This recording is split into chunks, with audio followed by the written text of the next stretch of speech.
The links to join channel here over on Subscribestar. Ignore the thunder and lightning. The thunder is so powerful, it's rattling the bookshelves because it's like right overhead, and then the sound of people chainsawing out the broken limbs. And like half the time, it's bright as day outside, and then there's thunder and lightning and hail. It's totally bizarre. So Disney Pride meets market force. California's having a rough time. California has got a lot of rough times. It's probably why a third of a million people are leaving the state every year. So Disney Pride meets market for, and I'm probably one of those too in a few years. The thing about the left is that they just say what they want, which is kind of cool about them. Which I try to get the people on the right to do the same thing, but the people on the right don't understand. Okay, the left is moving left, right? Yeah. And you guys are just trying to stay still. But in reality, the whole sand is shifting left around you, and you're being dragged to the left. There's the thunder. If you don't move to the right, then you're just going to continue to, oh no, we couldn't possibly move to the right because the people who literally fly to Epstein's Island will call us istophobes. Yeah, you're just going to have to get over that. Going to have to get over a lot of things. Um, so they will openly say how much they hate people of European descent, the fair people of the light. They want no more European people in movies. They want more BLT, pox, walks, furry otherkin type of stuff. They just say it. It doesn't matter. Like nowhere in this conversation is the pragmatic question of, so how does this affect the bottom line? Like, oh, are you literally in Hugo Boss to ask such a question? No, I mean, you're selling a product. Like this isn't subsidized, unless it is subsidized. Is there something you want to tell us? Is there anyone who's going to ask that's the simple bottom line questions of how does this affect, how does this deal with the market reality, the market forces? Oh, we're not going to have that conversation. That's weird. That's really weird because you're talking about selling a product to the public and you're not concerned about market forces. This is if you either have a captive audience, which I don't think you do, or you're subsidized by somebody, or this is a religious ideology, which I think is probably more closely aligned to the truth. Anyway, they openly tell you they don't want to see people like your green and blue-eyed heroes over here. It doesn't even worry them because you can always hate Europeans or Christians. That's not even a thing for them. It's not even a concern because you don't get canceled for that because those groups don't hold any power. I mean, I just proved it. It's like you know what you can say about some groups and not others. It's like, yeah, well, that shows you the power dynamic. Does it sell? Will you retain the old audience? Remember Leslie Headland? She did that Disney interview. And so I said, oh, it's just leaving money on the table, not to do all this pox walks for the other kind of stuff. And it just begs the question. But you're counting on retaining your old audience, as well as you're seeking this smaller audience, and it seems like you're alienating the bulk of your primary audience to seek this secondary audience. Are you going to retain the primary audience? Oh, that's not even a concern. Okay, this is just like a cult. This is like the cult of woke Disney. So the issue is, will you retain the old audience? How long does it take to brainwash a new audience to get these kids on board through generational brainwashing? That's why the Cartoon Network and all those kids shows are just brainwashing these kids into like trans BLT beavers who remove their mammary glands. It's like, I think beavers have probably 6 or 8 breasts. They're not just anthropomorphic humans. There's that. Holy shit. Does Disney have enough money to stay in business while they're brainwashing kids? I don't know. There's like a couple of different variables in this equation. This equation is like money coming in from these new brainwashed generations of kids, and then money going out because you got fewer people watching the films. But prices are also going up. So film companies are still making, yeah, that huge seller, I'm sure. Film companies are still making money because you get fewer butts and seats, but the ticket prices are going up.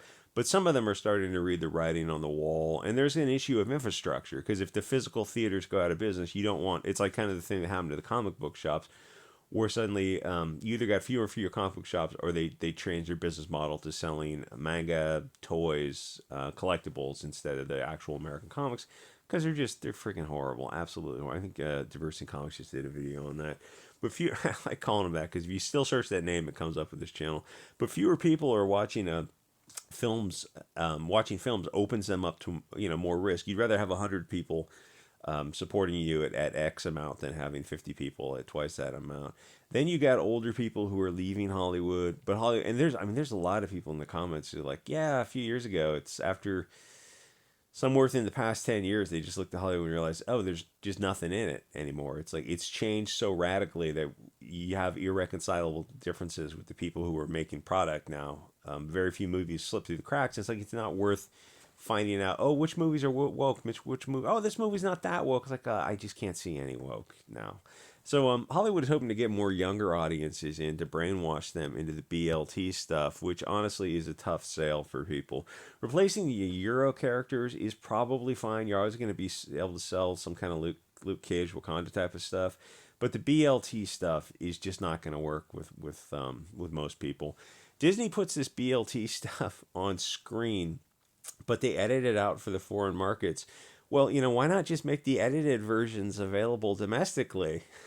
The needle scratcher. How dare you? How dare you say ask that very? But you're editing it out for like a billion people in the across China and the Middle East. Yes. But what the hell's the difference between them and us? Well, I like either you call them bigots as well as you call us bigots. It's like if it's our values don't align with it, it's like but the Middle East and China values. It's like you respect them for some reason. Anyway, I mean, obviously, it's I joke because the propaganda is meant for us. Will more visible BLT chase the audience away? Well, I mean, if it's not selling, we'll make it up in volume. Well, then, if it's not selling, then why are you doing it? Are you a business model or a religion? Because you're not. Plot twist, they're a religion. I'll just tell you right now. It's what I've been saying for years, and it's what everyone else has been saying also. So you're not selling the customer what they want. You're selling propaganda and losing money to do it. Where's this? There's a picture of these two dudes kissing. It's like most people are not into seeing that. That doesn't. But you'd be fine with two chicks kissing. Yeah, for some reason, it's just that there's a different. There's just a different reaction. I'm not exactly sure why that is. It's like it's one you're not into, and one is kind of more neutral. So that doesn't make sense to me unless Disney is some sort of global social engineering cult who's pushing BLT to kids, which is my theory, and probably a bunch of other people. So why is Disney pushing BLT to kids? And they in this article they use the Eternals, the movie that came out that you might not have seen, as an example, but that lost money, I think. As there's a fair amount of Disney products. The biggest one over the past few years was that the Panda movie, the Red Panda. It was set up in Canada, lost like 160-70 million dollars, something ridiculous. But they've had a whole string of movies, and so has DC, to be fair. So this stuff isn't selling, but it seems like sales are not a concern to them. Eventually, they're going to run out of money, but that is not anytime soon. Disney's sitting on a bunch of cash. Even the framing of the argument that Disney has a BLT problem, the other side of the argument is, yeah, for sure they do. They've got too much of it because it's not selling. Why not remove it and see if the sales improve? And people hear me say this and think, oh, you're just an ad hominem deflection. No, I'm nothing. Obviously, I've nothing against that community. All I'm saying from a practical, pragmatic standpoint is you're marketing to a smaller audience. You have to admit the real world market forces of that. It's not it's the truth isn't offensive, and if you make the truth offensive, it's like, well, you can ignore the truth, but you can't ignore the consequences of ignoring the truth, and that is the comic book sales. When Zach did this video where they're talking about the 2017 comic conference in San Diego or something, and people are using these words like Rich Johnson or the Mary Sue is covering the article, and like people are using the words like black and women to describe why comics aren't selling. It's like, yeah. So I mean, you've taken a couple words out of context, and they're telling you why diversity is not selling. They're telling you it's not selling. It's because of those descriptors, and you're selling to a market that doesn't exist, and you're upset over the words they said instead of addressing the core argument. Yeah, that's right. So what happened to these comic book shops that were triggered by this?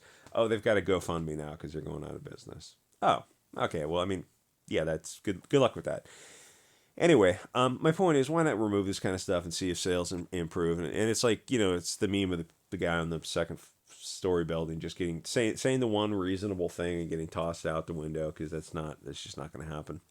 So this article is talking about telling full out BLT stories where it's like that's the main storyline. The primary storyline is the BLT. Where usually in movies and comics, if you wanted to include that, that's a secondary storyline. It's a sidekick character. It's a backstory. It's not the main character because just the market does not support that. And I assume they think, oh, so is this going to sell? Well, they don't really cover like the numbers anywhere. It's all about appeals to emotion. So good luck. There's like there's a lot of time you realize you're just talking to people on different levels. Like these people are all appeal to emotion, and you're trying to go, well, here are the numbers. Can we get away from the emotion, the deflection, the ad hominem, and the straw man, and just go the numbers? It look to you like, no, no, we're not going to do that. Okay, but I mean, like all this stuff costs money. It's like you're not in the real world here. You're trying to sell these like unicorn feathers, and it's just not connecting with people. None of this makes sense. Most of the market is obviously not BLT. Yes, I know kids say they're like 40% of kids these days are identify as one of the letters in that acronym. It's like, yeah, but that it's like they're Q questioning or non binary or something like that. It's like, so what does it mean? You're a young girl who's all these letters. Oh yeah, I've got a boyfriend. Okay, so what do all the letters mean? Oh, it just gives me attention on social media. It's like, okay, so that's like you're just a straight young girl who's dating a straight young man. Yeah, yeah, but now I'm like queer questioning and non-binary, and sometimes I'm trans, and I use they them pronouns, and I might be like two spirit, furry, alien, otherkin. It's like, okay, but you're just a young lady dating a young man. Yeah, yeah, and sometimes he's the same thing too. So we're in a queer relationship. Okay, um, okay. In the '50s, I don't know what they wore leather jackets. In the '80s, I don't know, skinheads and boots and goth was it? What I'm saying is like back like everyone had their in the '80s, late '80s. You probably had the Michael Jackson jackets and the gloves. And, oh God, that was something to see. Um, anyway, I'm saying that like the market is not out there. That even though the kids say they identify as all this kind of stuff, it's like it doesn't. Oh, Ant-Man and the Wasp. Yeah, there's not a lot of excitement for any of this kind of stuff. I'm saying the market is not out there for a lot of this kind of stuff, and that the more of you put the BLT stuff in the movies, it has a tendency to negatively impact sales. And there's a part of the audience that just has a visceral reaction to it. They're just not going to. Let me find that picture. Okay, I can't find the picture. It was two dudes kissing. I guess it was in the Eternals. And the thing is, it's like that's not going to connect with the whole lot of people. This is an equally horrifying picture. I'm sure this next movie, The Eternals, has got Ms. Marvel in it, Captain Marvel, Ms. Marvel. Yeah, I can't imagine that does well. Anyway, basically the article is just flat out asking that Disney just tell like the Bechtel test and the GLAD has a test for BLT stuff. They're just saying, oh, we need propaganda in movies. Like not even we want you to make movies according to a checklist. It's like, well, that's just clearly that's propaganda. Listen, the primary point of, in my understanding, making movies was, it's a business to make money. The secondary aspect is the artistic endeavor of it. It's a business, but it's an artistic business. You're saying you want to turn it into a profit checklist for BL, all this like whatever cultural Marxist, Frankfurt School, Saul Alinsky checklists you have. Well, that's not a movie. That's literally propaganda. And I step back and I go, why don't you just make your own movie? And until mainstream movie companies come out and say, yeah, you guys got to just do your own thing, or tell these people to go eat a bag of D, it's like, well, it's never going to happen. They're going to keep getting pushed to do more and more Eternal scenes where there's more and more BLT stuff. And people are just going to dip out of movies, I suspect.